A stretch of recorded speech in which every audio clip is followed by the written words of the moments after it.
하나님의 은혜와 사랑과 평강이 오늘 우리의 삶과 영혼에 충만하기를 주의 이름으로 축복합니다. 어제부터 우리는 야곱의 12아들에 대한 축복의 말씀을 보고 있습니다. 이 말씀은 예언적인 축복의 말씀이라 하였습니다. 이 말씀은 확정된 미래의 말씀이 아닙니다. 저주로 선포된 말씀도 얼마든지 축복의 말씀으로 바뀌어낼 수 있습니다. 대표적인 지파가 레위 지파이죠. 흩어짐이라는 심판의 말씀을 받았지만 하나님 편에 선 사건으로 인해 제사장 직분을 받게 되었습니다.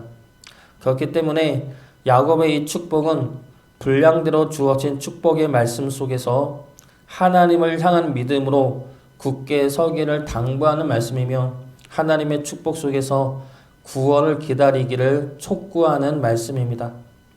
쉽게 말하면 주어진 상황 속에서 믿음을 지키어 하나님의 크신 축복을 누리라는 말씀이죠. 이러한 축복 속에서 오늘은 유다를 향한 축복의 말씀을 보도록 하겠습니다. 유다를 향한 축복은 아주 중요한 말씀입니다. 이 말씀은 유다를 향한 축복이면서 동시에 예수님을 예언하는 말씀이기 때문입니다. 유다는 레아의 넷째 아들이지만 형들의 잘못으로 인해 장자권을 받은 아들입니다. 요셉도 장자권을 받았지만 유다 역시 장자권의 축복을 받은 아들입니다. 실질적인 장자의 명분은 요셉이 받았지만 장자의 축복은 레아의 아들 유다와 라헬의 아들 요셉 둘 다 받은 것으로 볼 수가 있습니다. 장자권을 받은 유다에게 하나님은 구원자를 약속하시고 예언하십니다. 그 말씀이 오늘 읽은 말씀이죠. 이 말씀을 보면 우리를 구원하실 예수님이 어떠한 분인지가 예언되어 있습니다. 이 예언은 우리를 향한 하나님의 약속이며 우리를 구원하고자 하시는 하나님의 의지입니다. 이 말씀 통해 우리를 구원하시는 예수님이 어떠한 분인지, 하나님은 예수님을 어떻게 우리에게 약속하셨는지 살펴보고 우리를 구원하신 주님을 따라 살아가는 주의 자녀 되시기를 주의 이름으로 축복합니다. 먼저 하나님은 예수님을 통치자로 약속하셨습니다. 세상을 다스리고 믿는 우리들을 다스리는 통치자로 예수님을 보낼 것을 약속하십니다. 8절 후반부를 보면 하나님의 아들들이 내 앞에 전한다는 말씀은 그들 모두를 다스리는 왕이 된다는 말씀이죠.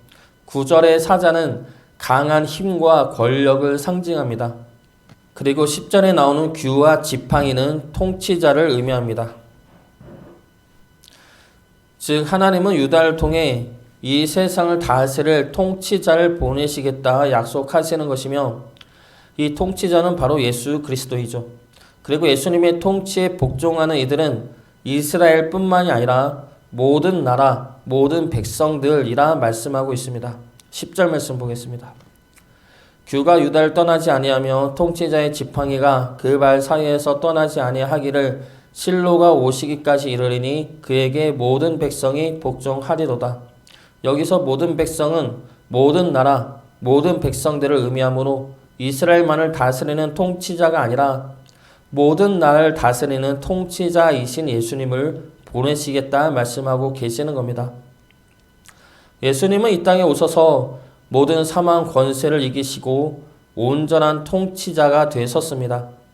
그리고 하나님의 나라가 임하면 진정한 왕 되신 예수님의 통치 안에 우리는 들어가게 될 것입니다. 통치한다, 통치받는다 라는 말을 들으면 우리는 부정적인 생각을 할 때가 있습니다.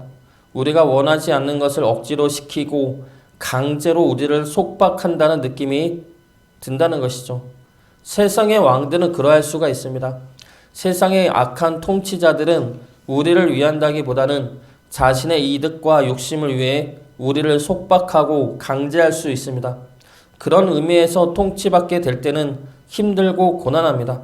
그러나 예수님은 진정한 왕 되시죠. 목자 같은 왕으로서 우리를 위하는 왕입니다. 그러므로 예수님이 우리를 통치한다는 것은 우리를 지켜주신다는 것입니다. 우리를 크신 사랑과 능력으로 살펴주신다는 것이죠.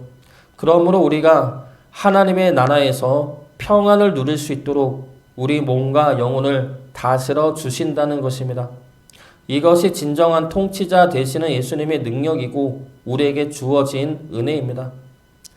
이 세상을 살다 보면 염려되는 일도 많고 걱정되는 일도 많습니다. 불안하죠. 무슨 일이 닥치면 세상이 끝나는 것처럼 절망스러울 때도 많습니다. 저 또한 불안과 염려를 많이 했었습니다. 지금도 불안할 때가 있고 염려될 때가 있습니다. 그러나 돌이켜보면 그 모든 불안과 염려되었던 일들을 다 지나왔습니다. 힘겹게 지나온 일도 있고 쉽게 지나온 일도 있지만 어찌됐든 다 지나왔고 그것이 하나님의 은혜라는 것을 알고 있습니다. 그리고 이것이 우리를 지키시는 하나님의 은혜이며 언약이라는 것이죠. 마태복음 6장 26절 말씀입니다. 공중의 새를 보라. 심지도 않고 거두지도 않고 창고에 모아 들이지도 아니하되 너희 하늘 아버지께서 기르시나니 너희는 이것들보다 귀하지 아니하냐. 6장 31절과 32절 말씀입니다. 그러므로 염려하여 이르기를 무엇을 먹을까 무엇을 마실까 무엇을 입을까 하지 말라. 이는 다 이방인들이 구하는 것이라. 너희 하늘 아버지께서 이 모든 것이 너희에게 있어야 할 줄을 아시느니라. 주님이 염려하지 말라 말씀하십니다. 하늘 아버지께서 우리에게 필요한 것을 알고 그리고 있어야 할 것을 또 알고 귀하게 기르신다 말씀하십니다. 왜냐하면 우리는 이방인들이 아니라 하나님의 자녀이고 하나님의 통치를 받는 하나님의 백성이기 때문입니다. 하나님이 우리를 지키시고 돌보십니다. 그분이 우리 왕 대신 주님이십니다. 주님의 통치 안에서 염려와 걱정이 아닌 믿음과 평안으로 이 세상을 승리할 수 있기를 주의 이름으로 축복합니다. 두 번째로 하나님은 예수님을 통해 풍성한 하나님의 나라를 약속하십니다. 11절 말씀 보겠습니다. 그의 나귀를 포도나무에 매며 그의 암나귀 새끼를 아름다운 포도나무에 맬 것이며 또 그 옷을 포도주에 빨며 그의 복장을 포도즙에 빨리로다. 나귀를 포도나무에 매어서는 안 됩니다. 나귀가 포도나무를 다 먹기 때문이죠. 그런데 나귀를 포도나무에 매고 나귀 새끼를 아름다운 포도나무에 맨다는 것은 그만큼의 풍성함을 의미합니다. 나귀가 포도를 먹어도 될 만큼 그래도 포도가 넘쳐날 만큼의 풍성함을 약속하고 계시는 것이죠. 하나님은 풍성한 은혜와 축복의 하나님입니다. 이것은 우리를 향한 하나님의 뜻이고 사랑이죠. 그러나 하나님의 그 풍성한 은혜를 우리는 누리지 못합니다. 풍성함을 약속하셨는데 우리의 삶은 여전히 궁핍할 때가 많습니다. 왜 그렇습니까? 우리가 풍성한 은혜를 받을 그릇이 아직 되지 않았기 때문입니다. 11조로 30만원, 40만원까지는 해도 100만원까지는 못하는 경우가 많습니다. 100만원은 아깝기 때문이죠. 11조로 1000만원 한다 생각하면 할 수가 있겠습니까? 그런데 가만히 생각을 해보면 11조로 30만원 하는 것보다는 100만원을 할 수 있다는 것이 더 큰 은혜 아닙니까? 11조로 1000만원 할 수 있다는 것 자체가 은혜이고 축복 아닙니까? 그런데 많은 이들이 아까워한다는 것이죠. 그리고 그 아까움 때문에 교회까지 떠나는 경우도 많이 있다는 겁니다. 11조는 이해하기 쉽게 예를 든 것이고 우리의 모든 믿음의 생활이 마찬가지입니다. 하나님은 우리에게 더 많은 은혜를 주고 싶어 하시나 우리가 과연 그 은혜를 기쁨과 감사로 받을 준비가 되어 있느냐라는 겁니다. 하나님은 풍성하십니다. 은혜와 사랑 또한 풍성하십니다.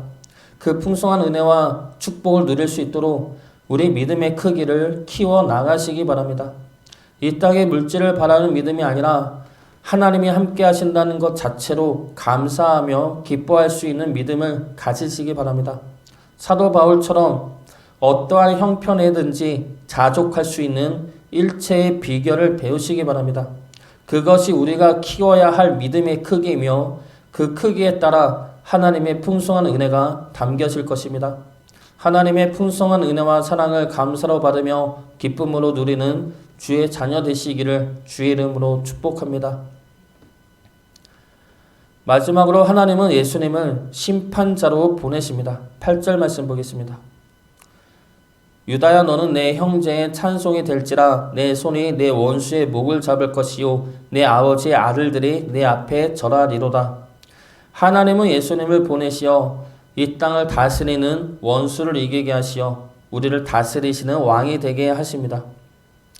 여기서 예수님이 이긴 원수가 사탄이죠. 그리고 사탄에 의해 들어온 죄입니다. 예수님은 사탄을 이기셨고 죄로부터 승리하셨습니다. 그리고 종말의 때에 하나님은 최후의 심판을 행하십니다. 그때가 되면 믿는 우리들은 하나님의 품 안에서 영생을 누리지만 땅의 사람들은 심판을 받게 될 것입니다. 수요 예배 때마다 요한계시록을 보고 있는데 요한계시록에서 하는 말씀도 이것이죠. 종말의 때에 우리는 구원받을 것입니다. 하나님이 우리를 구원하시어 그동안 이 땅에서 우리가 견디고 이겨냈던 믿음의 수고와 인내가 찬양과 기쁨이 될 것을 약속하십니다. 그 과정에서 땅을 향한 심판이 이루어진다는 것이죠. 그래서 이 땅을 향한 심판은 심판이 목적이 아니라 우리를 구원하기 위한 과정이라는 것입니다. 우리에게 영원한 나라와 생명을 주시기 위해 그리고 그 언약을 성취하기 위해 이 땅을 멸하시고 새로우면서 영원한 하나님의 나라를 세우신다는 것입니다. 그러므로 우리가 붙잡아야 할 것은 우리 믿음의 수고와 인내를 하나님이 보고 계시다는 사실과 때가 되면 우리를 향한 언약을 성취하실 하나님의 미쁘심입니다. 하나님이 우리의 믿음의 수고와 인내를 보고 계시며 우리와 함께 하시어 우리를 위로하고 붙들어주고 계십니다. 그분의 품에 안겨 마음껏 기뻐하며 즐거워할 수 있는 그날이 오기까지 우리의 믿음을 지켜낼 수 있기를 주의 이름으로 축복합니다.